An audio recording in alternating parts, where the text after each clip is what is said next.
Number 10, find a way to apply what you learn. Find a way to apply what you learn. Sabi ni Jim Rohn, don't let your learning lead to knowledge. Don't let your learning lead to knowledge. Let your learning lead to action. Pwedeng ang dami mong alam. Yan ang kaibahan, no? Marami yung may alam, marami yung ang dami ng kaalaman, pero kulang sa action. Huwag lang naging kaalaman yan. Kung hindi, dapat yung learning na yan mag-lead to action. May natutunan ka, implement mo. May natutunan ako ngayon, halimbawa, nag-attend ka ng seminar about content creation, i-implement mo.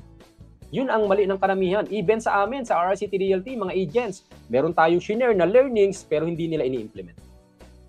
May natutunan sila, ay, ganyan pala gumawa, sir, ng video. Ganyan pala, sir, yung mga kailangan na shots, ganyan pala yung paggawa niyan, ganito pala mag-intro, ganito pala maglagay ng hook, ganito pala. Natutunan nila. Alam nila. Pero hindi nila in-implement. Hanggang sa nakalimutan na nila.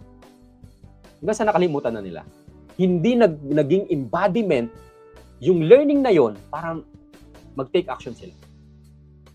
Kailangan i-apply natin kung ano ang natutunan natin. The bottom line when it comes to personal development is action. Sabi nga, action is the bridge from your thoughts to your results. Action is the bridge from your thoughts to your results. Gusto mong maging top performer, yan ang thoughts mo, yan ang iniisip mo lagi. Ano ba yung gagawin mo para maging top performer? Mag-aral, mag-take action. Then ultimately, makakabenta ka because you take action. Gusto mong maging magaling na salesperson, anong gagawin mo? Yun yung thoughts mo. Diba? So mag-take action ka para magkaroon ka ng sales performance. Because action is the bridge between your thoughts and your results.